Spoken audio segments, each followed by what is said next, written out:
Hai semua, selamat pagi, salam sejahtera tuan-tuan dan puan-puan. Tidak lama lagi kita akan membuang undi pada 19 November pada hari esok. Sudah pasti ramai yang akan mengundi parti yang mereka ingin menang, calon yang mereka ingin menang, yang Anda percaya untuk menjadi pemimpin negara, menjadi kerajaan, menjadi ketua kerajaan.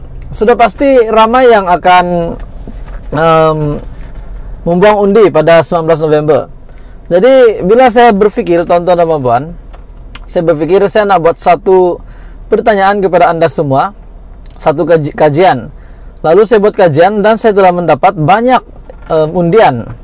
Terdapat lebih daripada 2.000 rakyat Malaysia ataupun 2.000 pengundi responden mengundi di dalam kajian yang saya buat.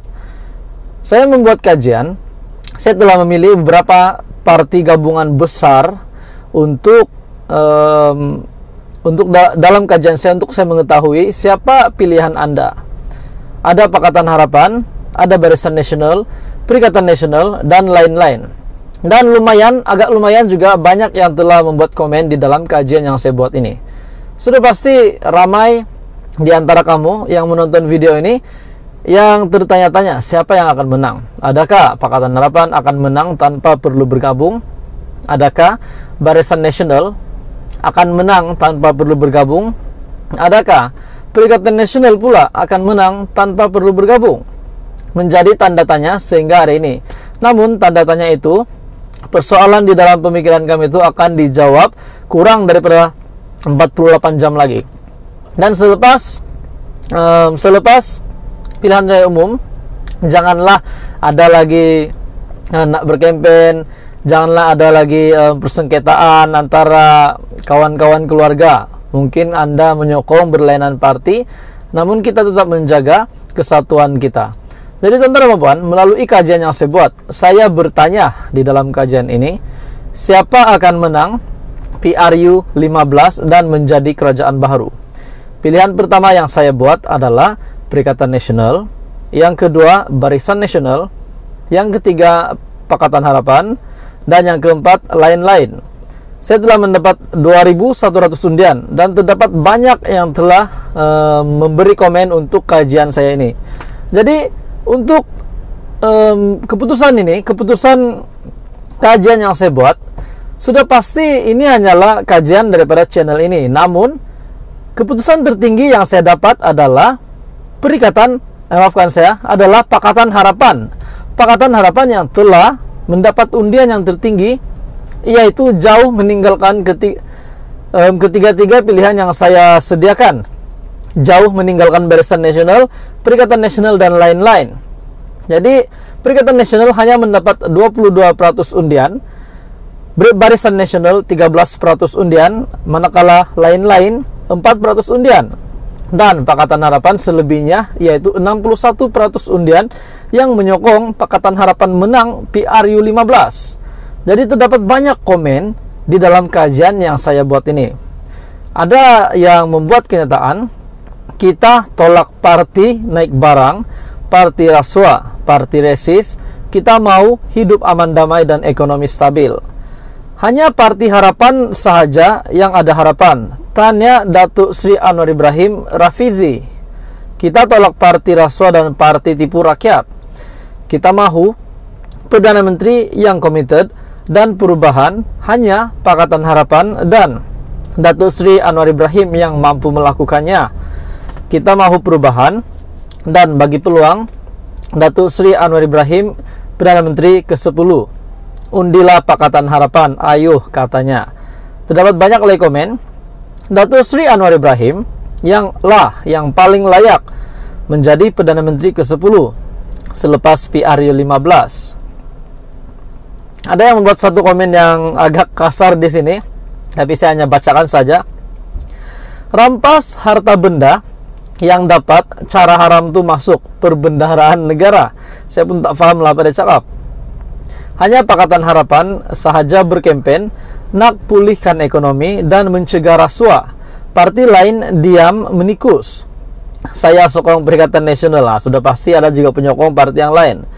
Tentara dan polis, tolong majelis raja-raja buat sistem raja monarki mutlak dengan nasihat ulama, profesor, dan penjawat awam. Perikatan Nasional terbaik memahami kehendak rakyat KDBLSP 2.0. Terima kasih. Parti politik dan politikus siasat, siapa yang rasuah, samun, salah guna kuasa hukum seberat-beratnya. Kalau nak pilih, biarlah yang pandai buat kerja macam bendung. Pakatan Harapan sebagai kerajaan dan Datuk Seri Anwar Ibrahim sebagai Perdana Menteri ke-10 Malaysia. Berjaya Malaysia di bawah kerajaan dan PM baru yang dinamik. Hidup Perikatan Nasional. Harapan setinggi gunung. Belum tahu lagi, mengundi pun belum katanya. Untuk pengetahuan kamu, ini hanyalah kajian daripada channel ini. Sudah pasti bukan keputusan rasmi daripada PRU15, namun rasmi daripada channel ini. Saya hanya membuat kajian. Ada yang kata gerakan tanah air mana? Maafkan saya tidak menyediakan slot di dalam kajian saya ini. Saya tidak menyediakan pilihan ataupun slot untuk gerakan tanah air. Mungkin boleh buat untuk kajian seterusnya. Ada yang kata semestinya BN lah yang menang, yang lain tinggal kenangan. Nah, jadi kita melihat banyak keyakinan daripada responden-responden yang telah menyokong bekerja sama untuk kajian yang saya buat. Sudah pasti yang tertinggi adalah Pakatan Harapan, kedua tertinggi adalah Perikatan Nasional, dan ketiga tertinggi Barisan Nasional. Jadi teman-teman, setelah kajian ini kita mendapat keputusan kajian ini, bagaimana pendapat Anda? Adakah Anda setuju Pakatan Harapan yang akan menang pada PRU15 kali ini? Kita akan bagi peluang kepada Anwar Ibrahim untuk menjadi Perdana Menteri, ataupun Perikatan Nasional Muhyiddin Yassin masih mampu untuk menjadi ataupun mempunyai peluang sekali lagi menjadi Perdana Menteri, ataupun Barisan Nasional yang akan menang dan meneruskan Ismail Sabri Yaakob, di mana beliau adalah Perdana Menteri sementara pada hari ini. Jadi teman-teman, apa pendapat Anda? Siapa yang Anda sokong untuk menjadi Perdana Menteri? Sudah pasti kita rakyat Malaysia mahu yang terbaik untuk PRU15. Dan kepada pengundi baru, saya ingin ingatkan kepada kamu semua pengundi baru, jangan lupa pakai kemas-kemas nak datang mengundi.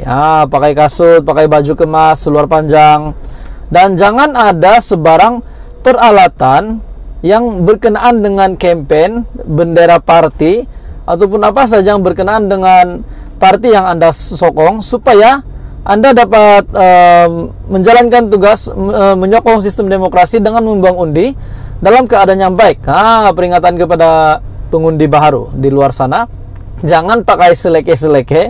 Kalau boleh pakailah kemas-kemas, pakai kasut, dan ya, seperti yang saya cakap tadi, jangan berkempen semasa mengundi. Dan selepas mengundi, kepada semua rakyat Malaysia, tolonglah mengundi. Selepas mengundi, tidak ada lagi berkempen, kita bersatu semula. Teruskan bersama di dalam channel ini untuk info yang banyak lagi politik di Malaysia.